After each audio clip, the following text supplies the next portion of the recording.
Hi, family. Today we're with Mr. Lofton, TJ Lofton. Now, you were there before Pimp My Ride started, and I think it's interesting about your narrative is that you had a skill set, which most black kids graduating from college, they don't have a skill set. Right. So when a recession happens, they can't work. Sitting at home. They're sitting at home. Right. So, what would you tell your younger self now about where you are? Oh wow, that's a good question. That's a good opener, right? Yeah, what would I tell my younger self Yeah. now? What would you tell your younger self now about entrepreneurship? About Research patents, trademarks, copyrights, and protect all your intellectual property because you are the guy, and they're going to be stealing your ideas as you grow. So, because I saw, where we would come in and like for example, when Big Wheels came out. Okay. The big wheels that people put on their cars. Okay. We had to figure out, people would come to us and say, TJ, can you put these on my car? What would it take to put these on my brand new Lexus? And I'd be like, they don't fit, that's a truck wheel. So we had to literally butcher those cars to figure it out. And so this guy could have big wheels on his car, So, are you more of a right brain person or left brain person? Because it seems I'm like not that takes an familiar. intuition to be able to figure it out. Trial and error. It was just challenging. It's called trial and error and the blank check. And a blank check. Yeah, it's going to say, how much would that cost? I'd be like, anywhere from $5,000 to $50,000. I'll figure it out in the middle, So, were you on Pimp My Ride or they just steal your idea? No. Okay. That's what do you call it? A contracted story I can't tell. Oh, excuse me. I was around, when they were. Let's just say that's exactly what I was doing, but Okay. with Chevy and Palace. Oh, shit, that's in Yeah, there's we were why do fixing black up people Chevy. like Impalas? Like, why is That's it a a cool good car. car? That's a cool car, Like, does it ride? How You does know, it, it does just- it ride different? It looks like us. It was made for us. You know what I mean? And that's why Chevy Impala is the most sought after car on the planet. So More what- people are driving those than any. That is the most restored car on the planet because we made it that way. Because we drive those. we drive those. Yeah, so I've literally came from $300 for a convertible car that needs to be restored, and I would drive it home at $300 back in the early '90s, right? Right. Now, that same car where I would drive home in the $300 car is worth $35,000, $40,000, needing to be restored.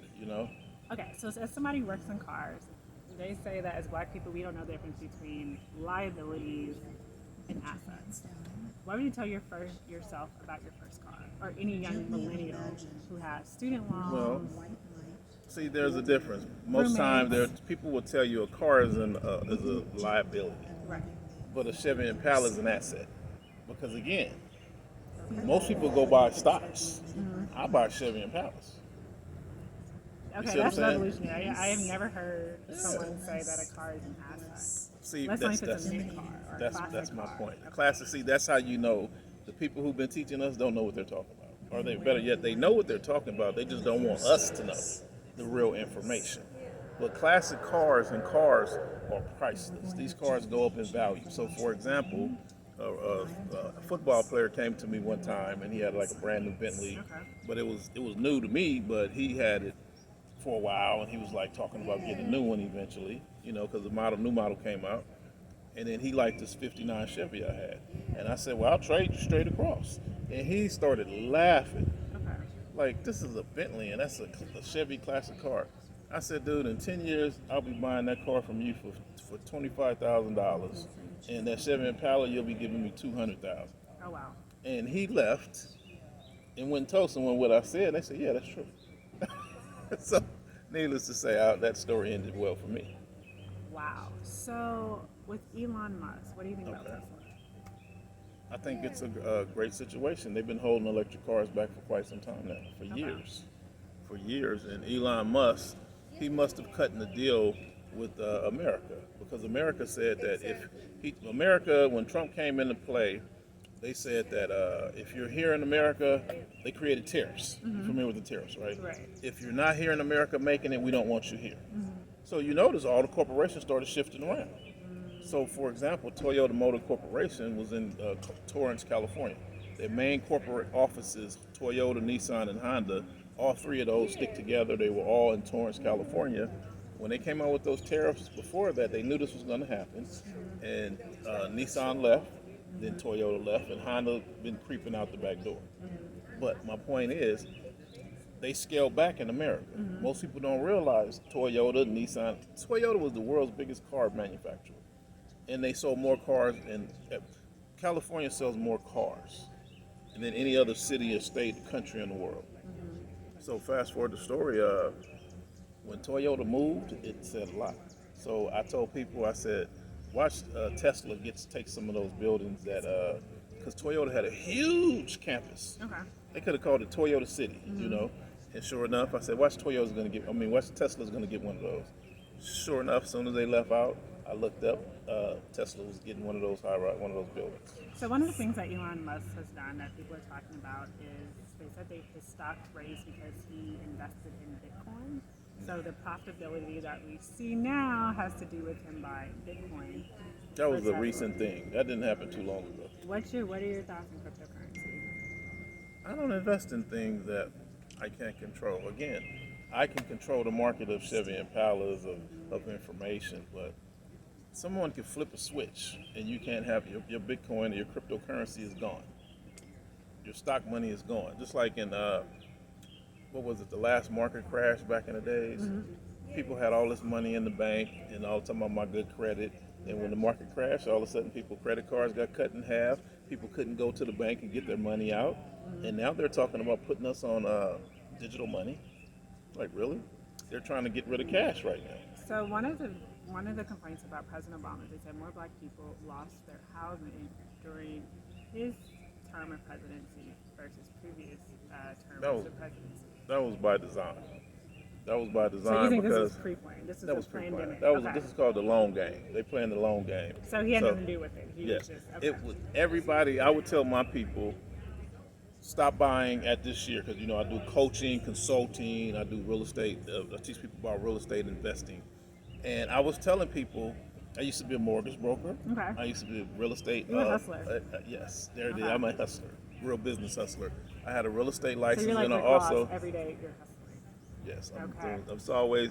I'm listening to conversations. I'm talking to people. If you say, TJ, I manufacture swabs and I can get you a wholesale discount. I can get you some swabs at 5 cents a piece and you can sell them and make about a $10 profit off of those each pack. I'd say, okay, I know somebody I know somebody and I'm gonna sell them at their store.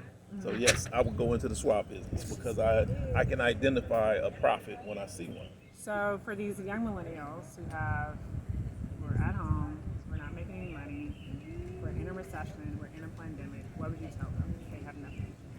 What can they do? Well, we're not in a recession. People who are uninformed is in a recession.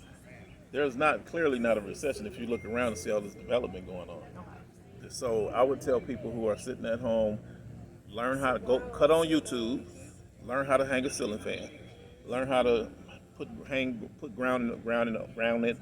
granite countertops in, learn how to do some floors, put the fake wood floors in, simple stuff like that. Learn how to hang lights, all on YouTube for free. And get out there in this world because right now there is a demand for people who know how to do things, for tradesmen, for handymen. Handyman is pulling 6 and 7 figures right now because there's so many people, especially here in Georgia, there's so many people moving to Georgia. And Georgia's building so many houses, people don't realize. And these people who are buying these houses are literally going to Home Depot by the day, filling up. Home Depot is open 7 days a week.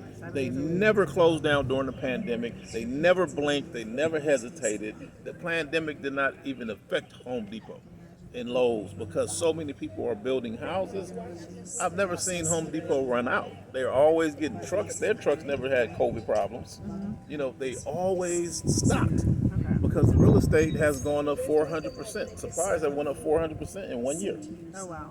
400%. So I tell people, learn a trade. Everything else, your college degree and all of that, your name is doctor, you better get rid of all of that because you're not going to make any money. He was actually trying to convince me not to go to medical school. I was just giving her the facts. That's all. I'm not trying to convince you. I just deliver the facts. Tell them the facts. The facts is, if you look at the economy, most doctors are upset sitting at home. They're having problems. They're in debt. most people want to be a doctor because they say doctors are making a lot of money. Well, most doctors make between $160,000 to $360,000 a year. Okay. That's not a lot of money. Most doctors that make in that amount of money, just to have their name say doctor, and these are the regular doctors. Now, if you're a brain surgeon, an anesthesiologist, a plastic surgeon, okay, you're making seven figures a year. You're that kind of person. But that stuff only works if you have your own practice. Then you're seeing some real money coming in. But my point is, doctors don't make the money that we think they make. Okay. Doctors are privy to information that makes the money. Meaning, Right. doctors have people sitting there at the operating room table and will say, "Hey, TJ just called us and said he's making a movie and he wants to know if we want to invest." So he's coming over to the mansion or to the house, and we're gonna create an investment club and invest in his movie. He's trying to raise $1 million, and it's potentially gonna gross $500 million, and we're gonna get 10-20% of that, a great return on our money. And then they'll say, "Okay, he's bought 15 acres in a small city called Vinings, Georgia, and he's going to build some homes there. He's going to put up 85 homes at a cost of $900,000 and up, Wow. and he's trying to raise $5 million." So you'll have a hospital full of doctors that'll put their money together, and of course you got the ones that the brain surgeons and the anesthesiologists that are making the $1 million a year, so they can come in with more. But you got the regular doctors sitting there too. They're like, "Well, I can only come up with 50,000. Okay, well, you put that in. Right. I'm going to put in $1 million, and next thing you know, we're going to invest in TJ's construction project, and we're going to make 30% return on our money." So let's get into real estate. So the thing that TJ specializes is in real estate, and he's moved from California all the way here to invest in Georgia's real estate. So one of the things I remember from your lecture is you talked about not trying to buy property in Atlanta because it's too expensive, but to go close to Macon. What are some tips now about investing in real Well, estate, and why? a lot of people think they can't afford to buy because Georgia's so expensive now, because Atlanta's gotten so expensive, but it's just rolled over to further out cities like Macon. So I would. Any other cities? Yes, Augusta. I mean, anything 45 minutes away from Atlanta is Okay. hot right now. Anything 45 minutes. Is it Yeah. south or In every direction. every direction? In every direction, You like, for example, northeast, you're talking about Augusta. That's the borderline of going into North Carolina. It's booming. If you're talking about going down to Macon, it's booming. You go down to Columbus, it's booming. You're Okay. talking about all these cities surrounding Atlanta, because Atlanta is the biggest city in the South. Oh wow. Then you have an international airport, so the real estate here is booming, but people are gentrifying Atlanta, which is pushing the Atlanteans further out to the Macons, the Augustas, the Savannahs, the Columbuses, pushing them up to North Carolina and places like that. So if someone has bad credit, they don't have a savings, can they still do the real estate? Yes, they can. How? How? Okay, bad credit. If you come to Atlanta, where the median home price is $350,000, $400,000, they're going to say, "Get out of here. You don't Right. qualify for anything." If you go to Macon, they're going to be like, "Wow, we can help you." Okay. You see what I'm saying? So you don't never not qualify. You just don't qualify. You only qualify for a certain amount. So that's one of the biggest pet peeves I have with real estate agents. They'll say, "Oh, you don't qualify." Home prices are $400,000. The median home price in Atlanta is $350,000, right? So they'll say you don't qualify, Okay. but they don't want you to. What they should tell you is you only qualify for $130,000. So you need to go out to places like Macon or Columbus, where you can get a $70,000 house at, but you qualify for $80,000. So you can go out there, but they don't tell us that, and then they get real picky about what's on your credit, because you're looking at a $400,000 house. But if you were in a smaller town, they don't play all of those games. These are just things how they use to redline us out of certain communities. So, so if somebody wanted to buy agriculture to grow their own food, what would be the cheapest place and the minimum amount they have to? So are you familiar with the Absolutely. homeowner programs where it's like, I think their interest rate's like 2.5% right now? Yep. And then some people say you do the real estate, and then there's like you take out one where you buy a house, you can buy a triplex. and then after you do the triplex, you take out the other loan and buy your single. See, that blueprint don't work in every city.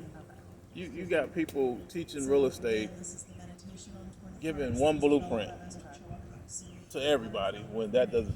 When people call me for coaching, I'll ask them, where are you at? That's why you can't go on my website and just take a generic training class. I have to know where you're at. You say I'm in California, okay, well I want to teach you about this. If you say I'm in Mississippi, I'm gonna say, oh, I want to teach you about that. It's a complete different dynamic. So people say, oh, you should buy a fourplex. Well, in California, that's gonna cost too much money. People are buying fourplexes, tearing them down. You see what I'm saying? So it's like you're wasting your time. You're paying $700,000 for a fourplex in California, and you're tearing it down. So that may work in certain states, but when I came to Georgia, I like regular houses that got basements because you can rent the basement out. You know what I mean? Even in an area that's not in the city, you can still rent the basement. Yes. You can Airbnb the basements out. I love basement homes. That's amazing, And I only see that in Georgia. That's why I always ask people, where are you? What state are you in? What city are you in? Oh, you're in Atlanta? Oh, look for these kind of houses. These are the investments, Because like right now, too many people got slapped upside the head when they came in and put those not sanctions, but they said people don't have to pay their rent. People got screwed. With the Moratoriums. They put the moratoriums on people, and they're protecting the renter, but they threw the owners up under the bus. So right now we're waiting on a rush of properties about to smack the market, and people are gonna start buying all these properties. As soon as those moratoriums come up in June, you think they're gonna extend it again? they possibly will, because they're playing a numbers game. They're trying to make it so many people lose their properties. Because right now I see a lot of investment property hitting the market, and it'll be priced right, and then they'll always say, oh, there's a tenant in there that's been there for this long. And my first question is, show me some proof that they paid the rent. Because just because they've been in there for 10 years and you say they've been paying their rent, no, I know if they're under that moratorium, I don't want it. So stuff like that, I run from that. I don't want nothing to do with that, because I already know these people they can continue that moratorium and play this game longer than ever. Next thing you know, people are losing those properties. So what would you tell millennials right now? They should be saving their money, not buying Jordans. Definitely don't buy Jordans. That's definitely a bad investment, But you know what? Even then, I can't say that because I don't wear them and I don't deal with it. But I do know that some of those shoes are worth some money. So people do trading, with those shoes. So if they investing in the right stuff and it's worth money, hey, that could be a good thing. Okay. So I shouldn't even speak on shoes because I don't know the shoe game. Okay. But I do know they making some money off of them. Right. Okay. So you're saying that after this is a numbers game, in that the homeowners or property owners are going to end up having to bankrupt or sell their property under market value. Yep. So you're telling people to stay away from those. make liquid cash, and be able to put money down? Because my goal is to be able to buy my apartment that I live in. That's right now worth $2.5 million from the city. Well, when you come to me and tell me about that, people always come to me that want to do the same thing, that wants to buy where they are. And I say, for that kind of money, I think you should look around. You know what I mean? So people will be like, oh, I got this much money and I want to buy from my landlord because I'm just comfortable. And then I said, well, if you go look over here with that same exact amount of money, you may get double the value or better, So look around. But some people, we tend to be comfortable, and we tend to look for the easy way out sometimes because we got a good relationship. But sometimes a good relationship can hurt you. Tell me about it. So you moved to Mapleton. How is it for you? Is it, because Douglasville is becoming expensive because Tyler Perry would invest in there. I've heard that celebrities like The Rock have a property in Douglasville. They're all over the country. They're all over Georgia. So how has that been for you? Are you happy? What made you choose that property? Well, I'm kind of like everywhere a little bit. I'm looking for things that grow. I don't buy property because it's priced right. I love this area. I buy property because of who's there. Okay. Like, for example, Microsoft just moved into Bankhead. So I think Bankhead would be a great area to buy in. It's expensive to buy. Yeah. Some people allege that the reason why this controversy came out about TI is because of what he said. been investing in property crankhead. I don't know. I mean, that's allegedly. That That's- situation that's happened. allegedly. That situation happened with Ti Right. because Ti said he must have been in a meeting with someone. He came out and he was in the parking lot or something. And he was on this. He went live and he said, "Y'all need to buy some land, LAND." He didn't say go buy foreclosures, go buy tax liens. He didn't say y'all need to flip some houses. He said y'all need to buy some land. Okay. That is the difference. Land development, that's what I teach. Now, I don't teach flipping. He didn't say y'all need to learn how to flip. He said y'all need to buy some land specifically. That is words are power and land is power. Land meaning if you buy land and you take that same amount of money, that $600,000 you was gonna buy the house with, or better yet for you, that $2.5 million, and you bought a piece of land for $100,000 and take the $2.4 million and developed it, we'd make you back $100 million. Oh, wow. You see what I'm saying? So now, not only we're gonna make you a lot of money, we're gonna come in here and say, everybody here, y'all get a job. I'm gonna give everybody here $50,000 a year, and I'm gonna teach y'all this what I'm doing, how to build houses. Does it make sense? Wow. Where if you teach someone how to do flipping, you're helping to feed into the problem, which is just raising the prices of real estate and helping them to come in here and make more money off of us. Wow. Yeah. So can you tell us about your book? Well, I wrote this book after Dr. Sabi told me, I saved the vendors from being kicked out of Lamar Park. I spotted gentrification, and Dr. Sabi came in and told me, he said, what you're doing here is happening all over the country. I mean, gentrification is happening all over the country, where in LA, people didn't even know what that was. But in other states, it was full blown, everybody knew what it was. So I stopped him for about 3 years in LA. So he said, you need to go around the country. So when I started traveling the country, I realized I don't believe what I'm seeing. Let me take pictures. So I start taking all these pictures because my friends were like, that don't make you making this up. You're crazy. You kidding me? They building brand new freeways. They're widening the freeway. They're building brand new towns. You kidding me, right, TJ? Take a picture and send it to me. That's what all my friends, my developer friends, was telling me. Send me a picture of that. Send me a picture. So I'm sending them the pictures. And then I said, let me make a book about this. Because if we don't believe it, and this is what we do for a living, Right. then you won't believe it, or you ain't gonna understand it. So that's where the book comes in. I wrote the book, put a bunch of pictures in there to explain to people what's going on. Most people think, oh, I'm gonna get like you said, apartment building and rent it out. Well, when you look in my book, you're like, aren't an apartment building, shoot, in Atlanta, you should be doing this, or in North Carolina, you should be doing that. In Atlanta, you should be buying land.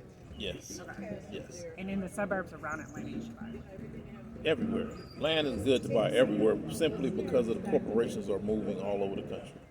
And I'm interested in growing my own because I think the most Yeah. revolutionary thing you can do Absolutely. is Let's to start businesses start businesses and grow your own food and grow your own food. and educate your own children. Educate your own children. Educate our own people, better yet. So yes, that's absolutely the real deal.